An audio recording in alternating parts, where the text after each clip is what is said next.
Entrevista.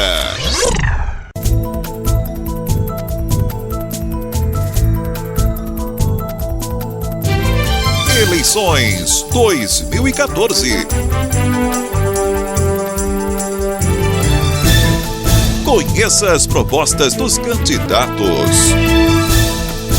Olá para você aí do outro lado do rádio ou da tela do seu computador. Eu sou o Miguel Leite e você passa a acompanhar, a partir de agora, a reapresentação do quadro Conheça as propostas dos candidatos. Nesta tarde, a entrevista é com a candidata Jerusa Reis, que disputa uma vaga na Assembleia Legislativa do Estado de São Paulo. A gente passa a conversar agora com a Jerusa Lisboa Pacheco Reis, que tem 44 anos, é casada, nasceu na capital paulista e é advogada. E é candidata a deputada estadual pelo Partido Trabalhista Brasileiro, com o número 14444. Jerusa Reis, que é o nome de urna, ela já foi secretária de Assuntos Jurídicos da Prefeitura de Poá nos anos de 2005 até 2009 e até 2008, fazendo uma correção aqui. E também já está no seu segundo mandato como vereadora da cidade.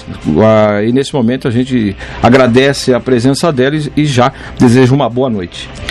Muitíssimo boa noite, Miguel, e a todos os ouvintes. É um prazer estar aqui, poder compartilhar um pouco das propostas da nossa candidatura, que é, na verdade, uma proposta de uma mulher na região do Alto Tietê e Vale do Paraíba.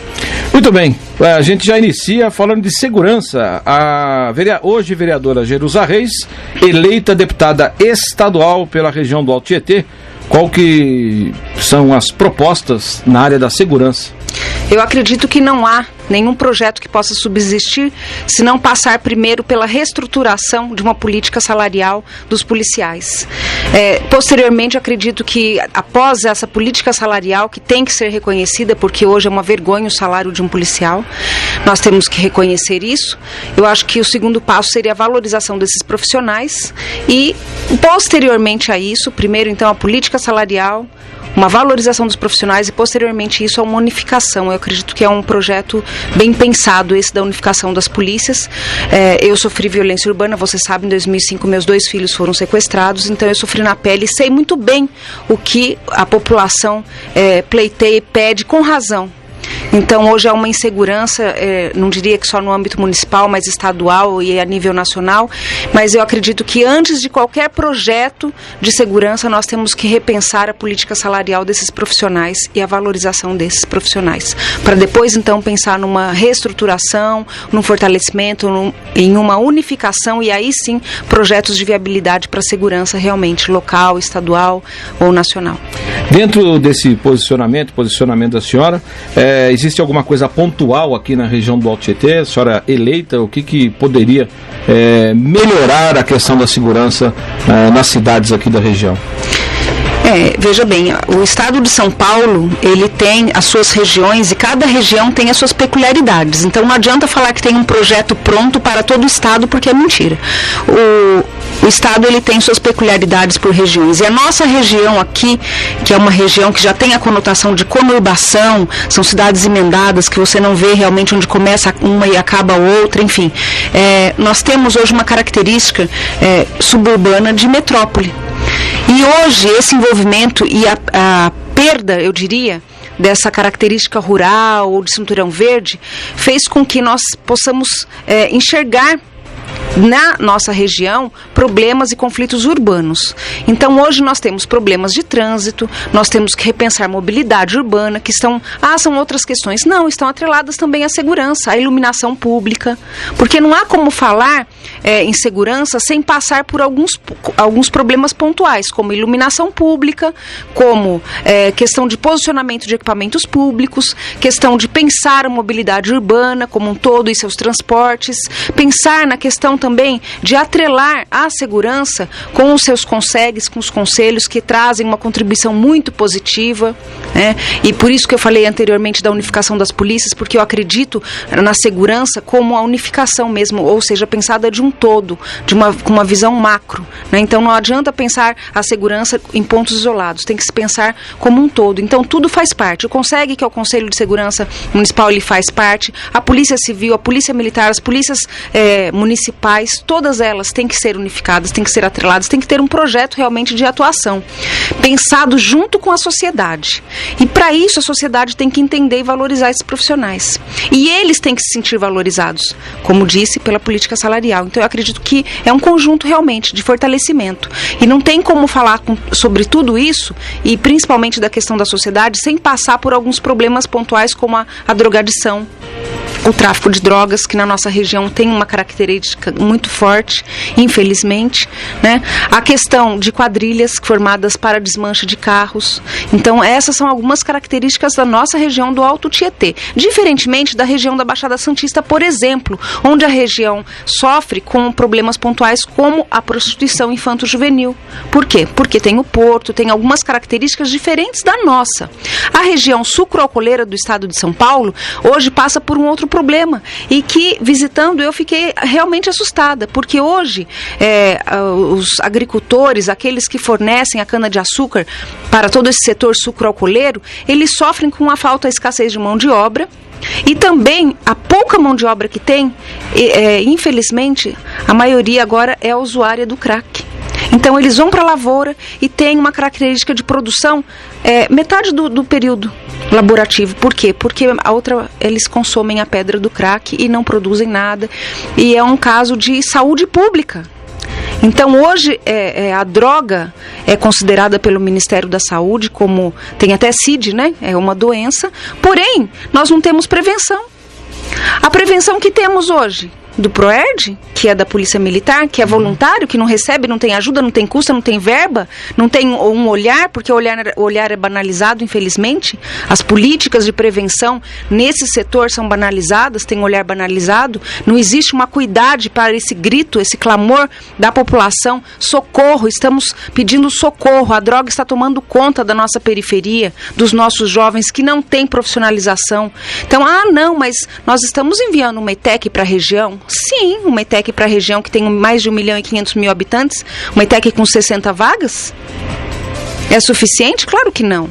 Então nós temos que repensar tudo isso. E como eu te disse, eu acredito na segurança pensada de uma forma realmente com uma união de esforços. E tem que passar por vários pontos para que seja fortalecido realmente. Caso contrário, nós vamos continuar sendo vítimas, infelizmente, de fatalidades e dessa violência urbana, como eu fui quando tive meus 2 filhos sequestrados em 2005.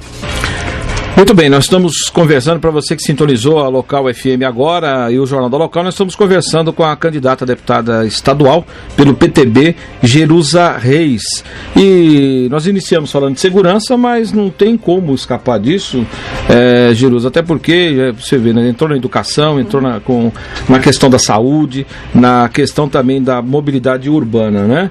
Tudo é muito interligado, né? São assuntos conexos. São assuntos conexos, né? Agora, mais especificamente na educação. Jerusa Reis, deputada estadual, chegou na Assembleia a propósito da educação.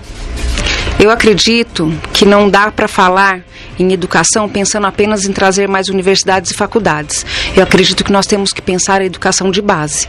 E a educação de base hoje, como está o ensino fundamental 1 e 2, a maioria aqui na nossa região municipalizado, nós temos que repensar esse modelo do ensino fundamental 2, que é do Estado, e do ensino médio, que hoje, vamos ser sinceros, né, não atrai mais nenhum jovem, porque os nossos jovens hoje, eles têm todos os aparelhos eletrônicos, toda a mídia, informações em tempo real.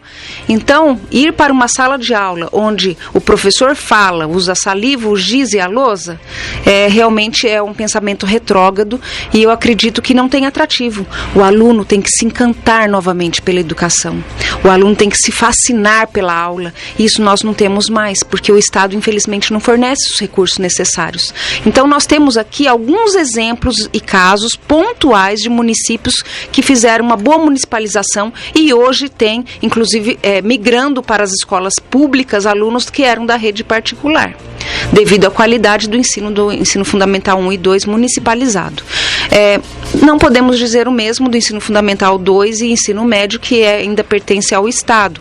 Mas eu acredito que nós estamos caminhando, porque a partir do momento que começa a se pensar com o PNME, com o Plano Nacional de Educação, nós começamos então a discutir no âmbito estadual e municipal. Isso já é um primeiro passo. E eu acredito que a educação tem que ser pensada de educação de base mesmo, com a creche, com o berçário, com a creche, com o ensino infantil, com as escolas do ensino fundamental 1 e 2, com o ensino médio.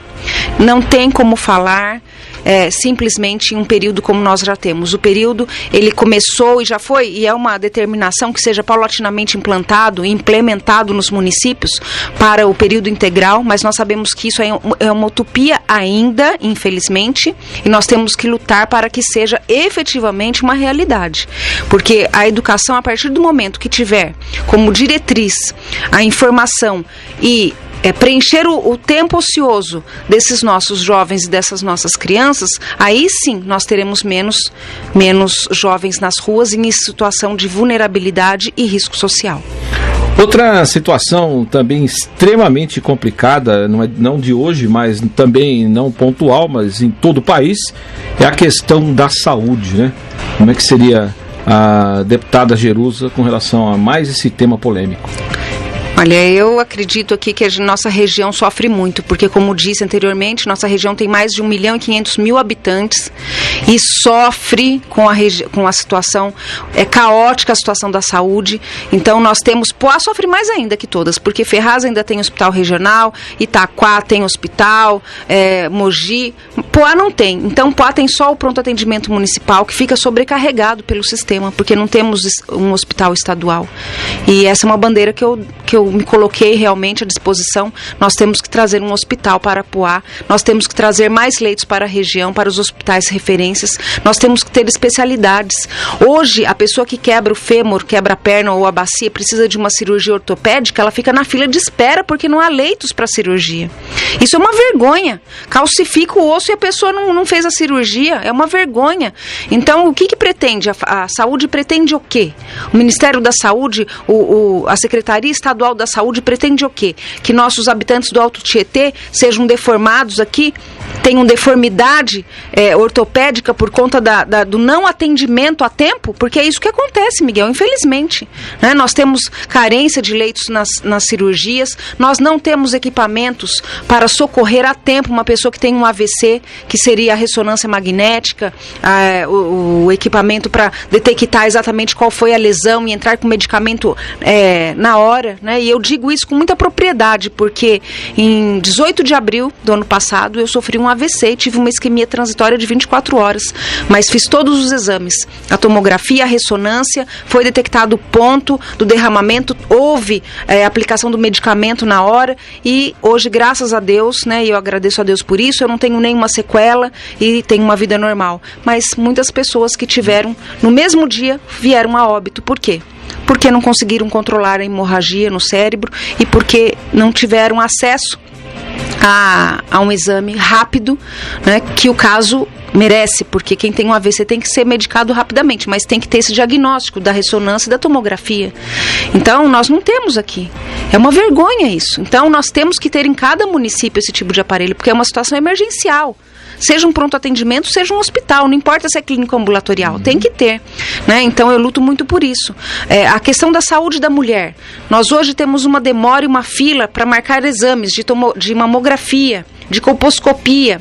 Então, nós sabemos a necessidade disso, né? É uma grande bandeira essa, que é a saúde da mulher. Não há como se falar em saúde da família sem tratar da mulher, não há. E hoje nós temos essa deficiência, principalmente, Miguel, com relação às maternidades, porque nós não temos aqui na região. Poá não tem maternidade, por exemplo. A região carece. Então, hoje, uma gestante de Ferraz, de Poá, de Itaquá, de Suzano, ela faz o pré-natal todo, o acompanhamento médico com seu GO, e na hora de dar à luz, ela não sabe onde vai dar à luz, porque não sabe qual a Santa Casa ou hospital de referência que vai ter vaga para atendê-la. E começa aí uma grande peregrinação. E eu diria que não é peregrinação só não, é uma via sacra, porque é um caminho doloroso dessa gestante para dar à luz. Isso Isso é uma vergonha, Miguel. Então, como mulher, eu sou mãe, você sabe, eu tenho 4 filhos, um de 22, um de 18, um de 15 e uma raspinha de tarde de 3 aninhos. Então, eu digo com muita propriedade, nós mulheres merecemos saber onde vamos dar à luz. Merecemos ter essa referência, fazer um pré-natal e saber, olha, eu vou dar à luz em tal hospital. E tudo hoje, programado, né? As gestantes não têm essa possibilidade. Isso é uma grande vergonha, né? Eu me envergonho muito disso, porque eu acho que nossa região, com mais de 1.500.000 habitantes, mereceria ter isso, né? Casas de parto, existem tantos programas estaduais que poderiam, nossos municípios aqui da região do Alto Tietê, poderiam ser contemplados com esses programas, e infelizmente nós não temos. Então eu digo, a questão da drogadição, a falta de leitos para cirurgias ortopédicas, a questão da maternidade, são grandes vergonhas para todos nós aqui da região do Alto Tietê. E nós temos que nos indignar, sim, e continuar lutando. E eu vou continuar lutando, dando moção de apelo, moção de repúdio, né? E me coloquei à disposição justamente por isso, porque não concordo e tenho essa indignação com muitos pontos, né? E acredito que existem políticas públicas para remediar essa situação. E nós temos que lutar por elas. Muito bem. Enquanto a Jerusa toma um fôlego, né? A gente lembra que esta entrevista será exibida amanhã, né, reprisada amanhã a partir das 2:30 da tarde. E a gente sempre lembra que nós somos escravos do tempo, né? E temos mais 2 assuntos aqui ainda a tratar, que é mobilidade urbana e meio ambiente. Os dois são praticamente ligados, conexos também, né? Pois não, sim, eu acredito que hoje nós estamos avançando porque existe já um pensamento, as escolas estão tratando, falando sobre o meio ambiente. Hoje as crianças educam seus pais, e nós temos visto isso, né? As crianças do ensino infantil, do ensino básico, que seria o fundamental, elas já estão orientando seus pais com relação a lixo, a separar o lixo, elas já têm noção de não jogar as coisas na rua. Então isso é uma educação ambiental, e eu acredito que estamos longe do ideal, mas estamos caminhando. E a questão da mobilidade, como disse, é completamente atrelada ao meio ambiente, não há que se falar separadamente, porque a mobilidade urbana hoje não é apenas tratar das quebras das barreiras arquitetônicas, não. É repensar o modelo de transporte, é repensar o modelo do padrão de vida mesmo das pessoas, né? É repensar o modelo de como vou atuar dentro do meu bairro, dentro do meu município, com relação a trabalho, a escola, como que eu posso fazer, se eu posso levar mais amiguinhos do meu filho, posso revezar. Então tudo isso eu acredito que é um pensamento já mais moderno, né, dentro dessa questão da mobilidade urbana. Não há como falar em mobilidade urbana sem falar da acessibilidade, né? E por isso falei da quebra das barreiras arquitetônicas, porque hoje o cadeirante, né? E eu até recentemente, como disse, tenho uma filha de 3 aninhos, né? Raspinha de tacho, a gente sente a dificuldade até para andar com carrinho de neném nas ruas, porque as calçadas não são feitas para isso. Daí a mãe acaba indo com carrinho de bebê para a rua, correndo o risco de um atropelamento. E da mesma forma o cadeirante, e da mesma forma aquele, porque não é só o deficiente, é também aquele que tem uma redução da mobilidade. Os idosos, né? Os idosos, ou mesmo uma pessoa que sofreu acidente. Sabia que hoje nós temos um grande número, aliás, a maior parte do número de cirurgias ortopédicas é de pessoas que usam moto, os motociclistas. E eles ficam com a mobilidade reduzida. E eles também precisam usar muletas, enfim, até andadores, e tem essa dificuldade.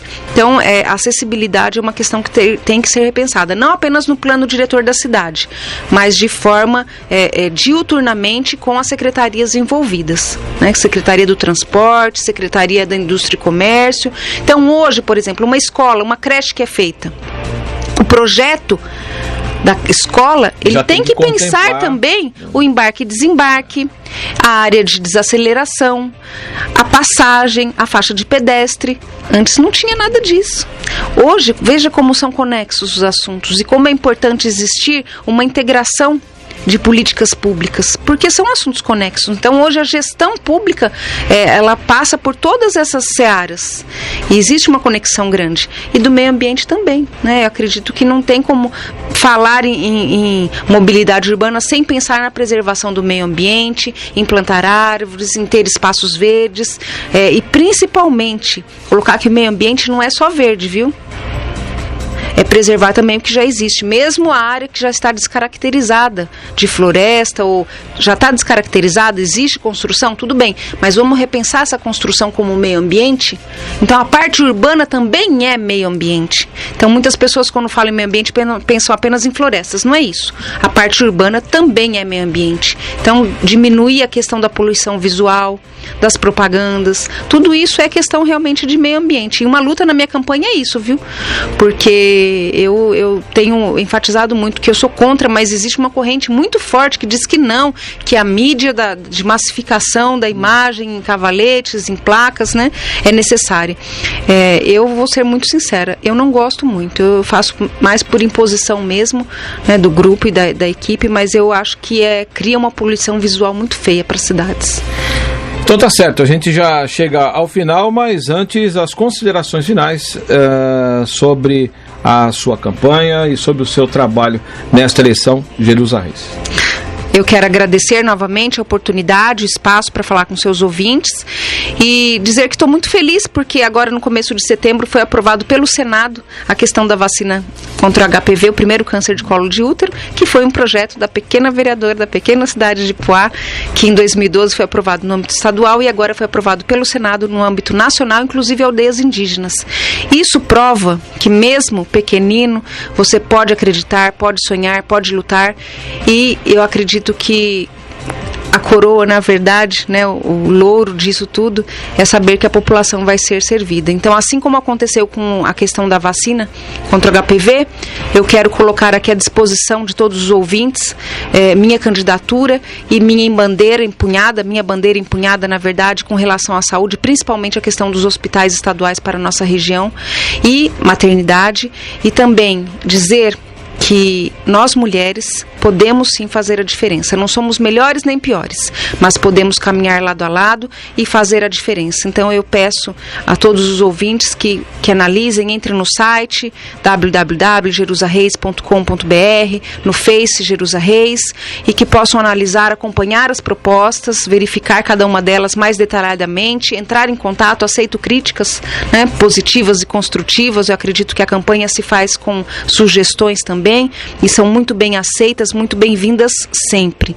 E muitíssimo obrigada a você e a todos, que Deus possa abençoar a cada uma das vidas dos ouvintes e de todos vocês aqui de sua equipe técnica. Muitíssimo obrigada. A gente agradece mais uma vez a presença da vereadora e agora a candidata a deputada estadual, Jerusa Reis, aqui no Conheça as Propostas dos Candidatos. Eleições 2014. Jornal da Local.